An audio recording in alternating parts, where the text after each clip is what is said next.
my fellow oddities. Welcome to a new video. I don't know why I started this out so weird. So do you guys remember my Where To Take Mortal Kombat 12 series? You should, because the last part wasn't even 2 weeks ago. And in that video, I said it would be the final part of the series. Well, I lied. Just straight up lied to you guys, because today we are going to be covering Where To Take Mortal Kombat 12 Part 6, the DLC roster. Oh yeah, baby, everyone loves paying for extra characters. I don't know how to transition into like the next thing I'm going to say, so So without further ado, let's get started. I have 21, yes that's right, 21 characters as DLC. There will be a pre-order bonus, and then there will be 4 combat packs. Within each combat pack, there will be 3 characters, but in between each one, there will be a mini combat pack containing 2 characters. So if you do the math and add it all up, that's actually 19 characters. Okay, I need to redo this part. I can't let people think I'm that dumb. But you guys are probably wondering who these characters actually are, so let's get into it. So here's the DLC roster. All the characters are blacked out so you can't see them because I need you guys to be patient and wait for me to reveal them one by one, so that you guys keep watching until the end of the video instead of just leaving as soon as you see the roster. So let's get started covering the pre-order bonus character. Now, who was it in Mortal Kombat X? Goro. Who was it in Mortal Kombat 11? Shao Kahn. Shao Kahn is stronger than Goro, but who is stronger than Shao Kahn? Well, there's very few characters, but the character that I picked was Onaga, the Dragon King. Yep, that's right, even though Onaga is canonically dead at this point in the timeline, it doesn't matter because this is DLC, so he can be here anyways. I saw a few people on my last roster video saying that they wanted Onaga to return. Well, here you go. Here he is in all of his glory. But seriously, Onaga needs to return for another Mortal Kombat game. I mean, he should have been the main boss in Mortal Kombat 11, but NRS was just like, nope, screw that, we're gonna have Kronika. I mean, it just makes sense for Onaga to be the next villain. Like, what, you got Mortal Kombat 1, 2, and 3, Mortal Kombat 9, Mortal Kombat 4, Mortal Kombat X, and then no one really acknowledges Mortal Kombat Deadly Alliance that much, so just skip to Onaga and Deception. Like, what? That should have been Mortal Kombat 11 instead of the weird time travel stuff. But anyways, here's your pre-order bonus character that you'll probably be able to pay for after the game comes out. Now getting started with the first combat pack. Now all of the combat packs I have here are themed in some sort of way. All the characters in some way relate to each other, instead of it just being like completely random in previous games. So here's the first pack where we have Meat, Natara, and Scarlet. Now obviously the theme here is blood. So Scarlet, makes sense, she's literally a bloodbender. Natara sucks blood. I can't say that word anymore without thinking of he's about to get his soul sucked. And then you have Meat, who is pretty self-explanatory. And I know people in the comments are gonna be like, yeah, I slammed the table so hard that my camera turned off. So why would you have Meat as DLC? He sucks. Nobody likes him. He's such a joke. He has no character. Well, listen, guys. If you actually gave him a chance and stopped treating him like a joke character all the time, maybe he could be cool. I mean, just think about it. He was experimented on for years by Shang Tsung in the flesh pits, and now he's this gross monster that can contort his body in any way he wants. That's cool, is it not? Like, why are you treating him like he's just so weird compared to the other characters in Mortal Kombat? Like, one of the Mortal Kombat characters is literally just a cop.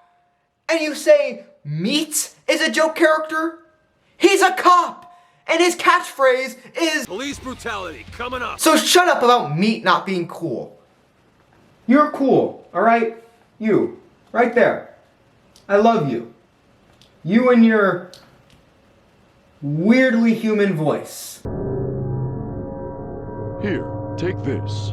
And that's it for the first combat pack. Now for the mini combat pack that'll come after this, which contains 2 characters. Those 2 characters are Chameleon and Chameleon. Now if you watched the previous video in the series, it makes sense why they're here. It ties into Reptile's story in the main storyline of the game, but now they're actually playable characters. Hooray. I think for the two Chameleons, they should make their gameplay a bit more unique instead of them literally being copy and paste of all the ninjas in the game. Like, I know that's kind of their gimmick, but like, just make them a little more than that. Especially since they're the only other members of Reptile's race other than Reptile himself, so it would be cool to just get more of what those type of creatures can do. But yeah, that's pretty much it. Now for the second combat pack with 3 characters, I call this one Order and Chaos, which should make it obvious who's in this pack. Daru, baby! Woohoo! Let's go! The best Mortal Kombat character! No, I'm joking. We got Hotaru, Havoc, and Darius. Now, to be fair, Hotaru and Darius aren't much better than Daru, but Daru is just way funnier. And of course, you got Havoc, who everyone has been asking for ever since the Mortal Kombat X comics, but probably even longer than that since he was one of the coolest characters to come out of the 3D era, so, like, come on. Best roster ever, am I right? But like Reptile's race, it would be nice to have some more Order and Chaos Realm representation with these characters and also make new characters from these realms. Like the Chaos Realm only has 1 character in it. That's Havoc. We need more. Come on, just give me the wildest character you can even fathom with your human brain, okay? And just put him in the Chaos Realm because Chaos Realm is chaos. Just have anything in there. Remember that weird Duck Ninja Aqua or whatever? I don't know, have him be in the Chaos Realm as the ninja of the Chaos Realm. Could be pretty cool. And for the next mini combat pack, we have Kia and Jataka. Again, pretty self-explanatory why they're here if you've seen my previous video. And this would be the first time Kia or Jataka were playable in a Mortal Kombat game, and the first time they even appear in a traditional Mortal Kombat game that actually has, like, one-on-one fighting. I mean, unless you count Armageddon, but like, you didn't fight them one-on-one in that game, so I don't think that counts. But yeah, just give them some moves and gameplay that are cool, but also different from Serena, so they have an actual reason to be on the roster, and that's it. Pretty cool. 2 new characters. And for the next combat pack, we have the Shokons and the Centaur, which has Kentaro, Shiva, and Motaro. These characters, particularly Kentaro and especially Motaro, just have not been appearing in like anything recently. I mean, Kentaro was in Battle of the Realms, but like, was he? He got his arms ripped off by Jax. He wasn't even defeated by Liu Kang. He wasn't even a sub-boss, he was just another guy. And the last thing Motaro officially appeared in was like Mortal Kombat 9. And he died in that game. And he wasn't even playable. And he wasn't even an NPC or anything. He literally just died in the background. So much for the sub-bosses of Mortal Kombat. Oh, and also Shiva is here too, even though she was just in Mortal Kombat 11. Just because I didn't know what other Shokon to put in here.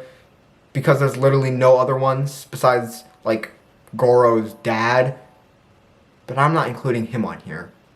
That's stupid. And for the next mini combat pack, we have the brothers of Mortal Kombat Armageddon, Taven and Dagon. It's crazy how 2 of the most important characters in all of Mortal Kombat have been completely sidelined after their first and only game appearance. Like, that's wild to me. We need another appearance from Taven and Dagon within the Mortal Kombat series, and I think this is a perfect place to put them since this is a game going all the way back in time to the Great Kung Lao era, so, like, they're ancient Mortal Kombat characters, so they might fit in there. Cool. Doesn't even matter since DLC aren't canon. And now for the combat pack you guys have all been waiting for, the guest combat pack. Now I had to think for a very long time about these characters because I am absolutely terrible at coming up with guest characters for Mortal Kombat. I had to find 3 characters who, 1, fit the Mortal Kombat universe, so not someone like Spider-Man who could never get his head ripped off by Sub-Zero because Marvel would never allow that. 2, who somewhat fits the time period I've set for this game because I'm not gonna have someone like Michael Myers walking around during ancient times. And 3, has something upcoming releasing that could somewhat coincide with their appearance in this game. But I did manage to find those 3 characters, and here they are. We have Ash Williams, It, and Pyramid Head. Now you might notice that Pyramid Head doesn't fit the same character icon square thing as the other characters here because on the roster creator that I used, he was not a character that was available, so I had to make him myself. But let's go through these characters one by one and why they make sense for this ancient times Mortal Kombat game. Oh jeez. So first, you have Ash Williams. Now, obviously, Ash Williams was supposed to be in Mortal Kombat 11. Like, there's no doubt about that. And you know what's sad is that the rights issues were like at the last minute. So he probably had a character model, audio for his character dialogue, other stuff that comes within game development that I can't think of right now, but just like a whole lot of cool stuff. So why not just import that over to MK12, assuming they're able to get the rights? Now you might be wondering, wait a second, Ash did not exist during ancient times. Well, you have not seen Army of Darkness, because in that movie, he goes back in time to medieval times, which probably isn't the exact same time period, but like, who cares? And does stuff there. I've never actually seen the movie, but I know what it's about. But yes, Ash makes sense for this game. Now moving on to It, or as it's more well known, Pennywise. If you've seen either of the It movies, then you know that It is a very ancient entity that came down like a long time ago on Earth and into Derry, but that's not really relevant. But point is, came a long time ago, so it makes sense for this game. I actually really wanted Pennywise from Mortal Kombat 11. I think he would have been way better than the Joker. Like, Pennywise had a movie coming up. He could have used that to sell the fact that he's in Mortal Kombat 11, but no, they had Joker instead with his terrible movie. Now moving on to Pyramid Head. I'm gonna be honest here, I've never played any of the Silent Hill games and I know absolutely nothing about them, but I did a quick Google search and apparently Pyramid Head was like some ancient executioner thing, or based off of an ancient executioner, whatever, he makes sense. I saw some people asking for him alongside Nemesis for a Mortal Kombat game, but I don't think Nemesis really makes sense with this time period, since pretty sure he's in like more modern times than 500 years ago. But Pyramid Head was all good, so here he is on the DLC roster. And hey, that is the DLC roster. That's it. And that's also it for Where to Take Mortal Kombat 12. It's done. This is the last part I will ever do. Ever. I promise. I don't know why it still seems like I'm lying. I'm literally not. Like, 100% not lying here. I know it seems like I'm lying, but I'm not. Like, I don't know how to move on. Anyways, make sure that you're subscribed and have the notification bell turned on. If you enjoyed the video, make sure to give it a like. And with that being said, that's it for this video, my fellow oddities. I'll see you next time.